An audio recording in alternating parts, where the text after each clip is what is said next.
Hi everybody, Alan Miller here. Sherlock's here with me too. In this next video, I'm going to be working with Mia, 11-week-old Bernedoodle puppy that's new to a family that hasn't had a dog in quite a while. So I'm going to emphasize the importance of doing target training, food lure work or operant conditioning, and also a little bit of control work using a leash that I like to be a piece of string when my dogs are young. Mia, the little monster, I am going to put a piece of string on all of my puppies so that I can keep them in my general area. I'm going to have a little bit of food and I'm going to have a target. And I'm going to use this food to start shaping behavior that I want. I'm going to put the food in front of her face. I'm going to keep it very slowly moving over to the area where I want her to be or the position I want her to be in. So I'm going to drop a piece of food on here. I'm going to show her where it's at, and I'm going to start telling her bed. And I'm going to use the leash along with this in this way to keep her from moving away from me too far. So I'm going to use the leash to stop her from moving out of the classroom, as I call it, but I'm going to use the food to attract her back to this spot, bed, so that I can start teaching her to come back to her bed when I tell her to come back. I'm going to put the food in front of her face, and I'm going to try to get her nose to point up once she's done chewing on that piece.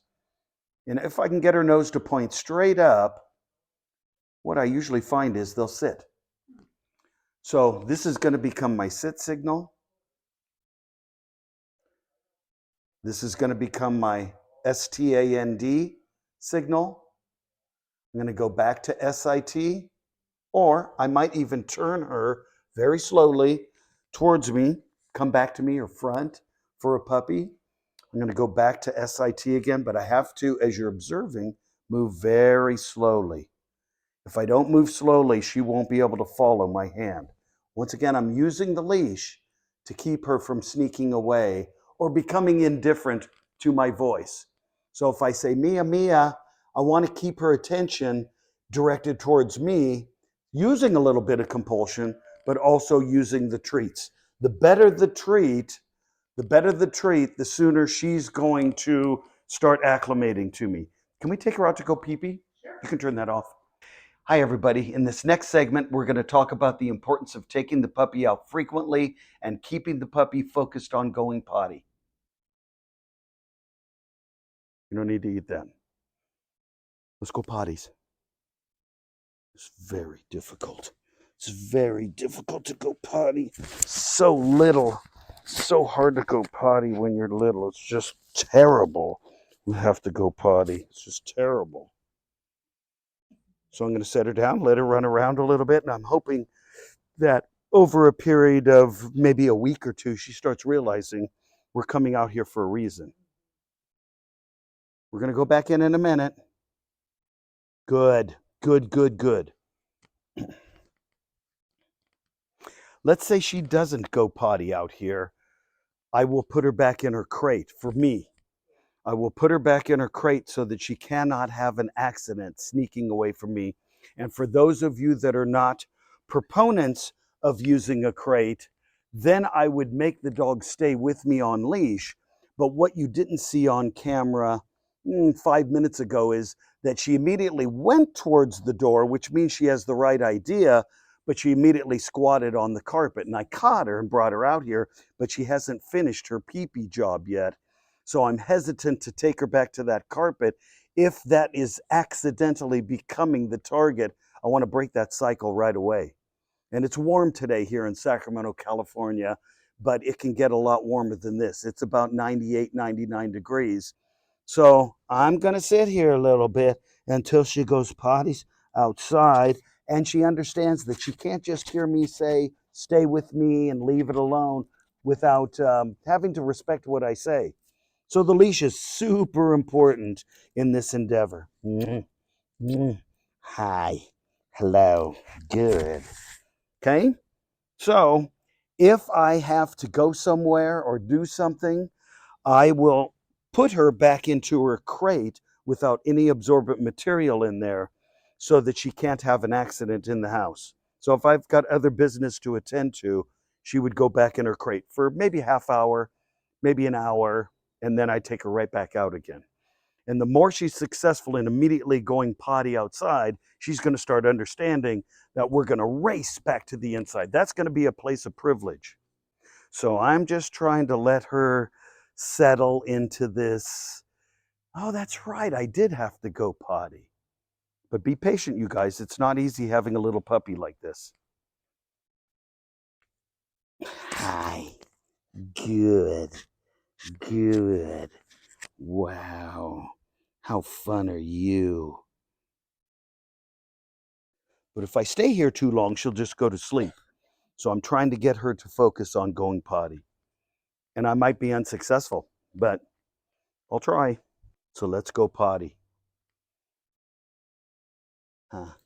Good. Excuse me, we're not going over there. I'm going to show her this hand signal again for come back and give her just a nibble.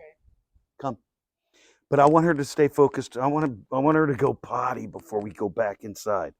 Come on, let's go pee-pees. And I could prompt her a little bit. Come on. Come on, Mia. Come on. Good. Wow. So you get to spend a little bit more time outside when you have a puppy, wandering around aimlessly. We're not going to go in the garden. So my version of don't go any further or stay or whatever. Good. Good, good, good, good, good. Every behavior that I like, I'm going to champion. Yes, good, good, good, good. Okay. Right now, I'm just trying to give her the freedom to play around with maybe I have to go potty. It's going to start becoming a habit to come back and pay attention to me because of these treats. Come, and I'm just attaching a word to it every time. Okay. I'm only giving her just a minuscule. Okay. Oh my gosh, I've been using this the whole time. It was as big as that. What's this mean? Come. Good. Very good. Very good. So a leash is a very important, critical component to raising a puppy if you want the puppy to listen to you later on. So I like using an outdoor string, maybe 15, 20 feet long. And I like having an indoor leash that's a little bit shorter, 5, 6, 7 feet long. And just that the puppy can drag it around. Nothing attached to this that's going to get caught on furniture. Hi, you're very cute. What does this mean? Come. Good. So every behavior that I like, I promote. But when I say no, she can't ignore me. She can't do it because I got the leash. In this next segment, I want to talk about using the leash to correct bad behavior such as puppy play biting, jumping up on me, or indifference to my command. In other words, ignoring me. Hi. And of course, I'm not going to stop a puppy from being a puppy altogether. I just want to generalize the important things. I want the important things to be learned first. So the no biting, as I have her close to me, if she starts to bite too much, I will actually lift up on the leash towards me until she feels like she needs to go backwards. I know that sounds funny, but we use a lot of opposing reflex in this industry to make the dog go that way. I pull this way, you go that way. It's a correction. It's a way to stop her from play biting too much or jumping on me. At this age, I don't care if she jumps on me, but those little needle teeth are like going and drawing blood. So I want to mitigate the biting on me. I want to have a lot of toys to redirect her to, but I can't carry the toys with me all the time, obviously. So if she starts to bite me, I'll pull towards my hand and see how she backs away. And then I release the pressure. So the leash is a super important tool.